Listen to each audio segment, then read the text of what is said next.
April 22వ తేదీన ముంబై మరియు రాజస్థాన్ జట్లు హై వోల్టేజ్ మ్యాచ్లో తలపడేందుకు సిద్ధమయ్యాయి.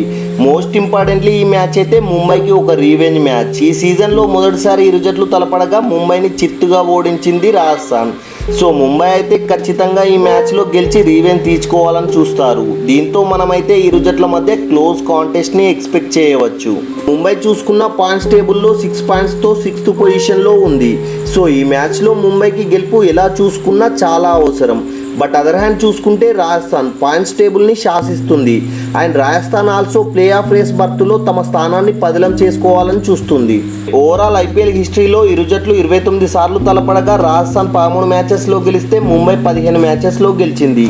హెడ్ టు హెడ్ స్టాట్స్ పరంగా ఎడ్జ్ అయితే ముంబైకే ఉంది. ఈవెన్ లాస్ట్ 5 మ్యాచెస్లో చూసుకున్న ముంబైదే అప్పర్ హ్యాండ్. లాస్ట్ 5 మ్యాచెస్లో ముంబై 3 మ్యాచెస్లో గెలిస్తే రాజస్థాన్ 2 మ్యాచెస్లో గెలిచింది. కరెంట్ ఫామ్ పరంగా చూసుకుంటే రాజస్థాన్ని తక్కువ అంచనా వేయనికి లేదు. అండ్ రాజస్థాన్ హోమ్ గ్రౌండ్ అయినప్పటికీ ఈ మ్యాచ్లో హాట్ ఫేవరెట్స్ అంటూ ఏ టీం కనిపించట్లే. ఎందుకంటే ఇరు జట్లు స్ట్రెంగ్త్ అండ్ వీక్నెసెస్ ఈక్వల్గా ఉన్నాయి. మ్యాచ్ అయితే జైపూర్ వేదికగా సవాయి మాన్సింగ్ స్టేడియంలో ఆడనున్నారు. ఈ పిచ్ చాలా వరకు batting friendly wicket. But initially pace బౌలర్స్కి కాస్త అడ్వాంటేజ్ లభించే అవకాశం ఉంది. అండ్ మనం రీసెంట్ మ్యాచెస్లో చూసాం ఈ పిచ్లో చాలా బిగ్ స్కోర్స్ వచ్చాయి. సో ఈ మ్యాచ్లో కూడా పరుగుల సునామీ వచ్చే అవకాశం ఉంది. అండ్ ఈ పిచ్లో ఓవరాల్గా 56 మ్యాచెస్ ఆడితే మోట బ్యాటింగ్ చేసిన టీమ్స్ 20 మ్యాచెస్లో గెలిస్తే మోట బౌలింగ్ చేసిన టీమ్స్ 36 మ్యాచెస్లో గెలిచాయి. ఈ పిచ్లో హైయెస్ట్ స్కోర్ వచ్చేసి 217 పరుగులు, అలానే లోయెస్ట్ స్కోర్ వచ్చేసి 59 పరుగులు. అండ్ ఈ పిచ్ యావరేజ్ స్కోర్ వచ్చేసి 161 పరుగులు. ఈ స్టాట్స్ బట్టి చూసుకుంటే టాస్ గెలిచిన కెప్టెన్ బౌలింగ్ తీసుకోవచ్చు. విషయానికి వస్తే రాజస్థాన్ వెల్ సెటిల్డ్ అండ్ ఇన్ఫామ్గా కనిపిస్తుంది.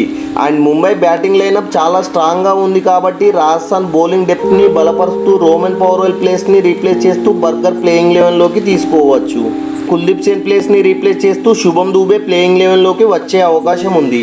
అండ్ రాజస్థాన్ ఓపెనర్స్గా జైస్వాల్ అండ్ బట్లర్ రానున్నారు. నెంబర్ 3లో సంజు శాంసన్, నెంబర్ 4లో రియాన్ పరాగ్, నెంబర్ 5లో ధ్రువ్ జురెల్, నెంబర్ 6లో హిట్మయర్, నెంబర్ 7లో రవిచంద్రన్ అశ్విన్, నెంబర్ 8లో ట్రెంట్ బోల్ట్, నెంబర్ 9లో ఆవేష్ ఖాన్, నెంబర్ 10లో బర్గర్, నెంబర్ 11లో యుజ్వేంద్ర చాహల్తో రానున్నారు. ఇంపాక్ట్ ప్లేయర్గా శుభం దూబే రానున్నాడు. ఇక ముంబై విషయానికి వస్తే ఆన్ ద పేపర్ చాలా స్ట్రాంగ్గా ఉంది ముంబై. ప్రజెంట్ ముంబై వద్ద వీక్ లింక్స్ అంటూ ఏమీ లేవు. సో ముంబై అయితే ఈ మ్యాచ్కి సేమ్ ప్లేయింగ్ లెవెన్తో రానుంది. ఓపెనర్స్గా రోహిత్ శర్మ అండ్ ఇషాన్ కిషన్ రానున్నారు. అలానే నెంబర్ 3లో సూర్యకుమార్ యాదవ్, నెంబర్ 4లో తిలక్ వర్మ, నెంబర్ 5లో హార్దిక్ పాండ్యా, నెంబర్ 6లో టీమ్ డేవిడ్, నెంబర్ 7లో రొమారియో షెఫర్డ్, నెంబర్ 8లో మహమ్మద్ నబీ, నెంబర్ 9లో గెరాల్డ్ కోర్జీ, నెంబర్ 10లో శ్రేయస్ గోపాల్, నెంబర్ 11లో బుమ్రా వచ్చే అవకాశం ఉంది. ఇంపాక్ట్ ప్లేయర్గా ఆకాష్ మదివాల్ రానున్నాడు. ఫైనలీ మ్యాచ్ ప్రిడిక్షన్ చూసుకుంటే ఇరు జట్ల టాప్ ఆర్డర్ చాలా సాలిడ్గా కనిపిస్తుంది. అలానే పవర్ ప్లేని ప్రాపర్గా యూటిలైజ్ చేసుకునే క్వాలిటీ ప్లేయర్స్ ఉన్నారు. మిడిల్ ఆర్డర్లో ముంబైతో కంపేర్ చేస్తే రాజస్థాన్ కాస్త వీక్గా కనిపిస్తుంది. అండ్ బౌలింగ్ లైనప్లో ఇరు జట్లు ఆల్మోస్ట్ ఈక్వల్గా ఉన్న ఎడ్జ్ మాత్రం రాజస్థాన్కే ఉంది. ఓవరాల్ స్టాట్స్ పరంగా చూసుకుంటే ఈ మ్యాచ్ ముంబై గెలుస్తుంది.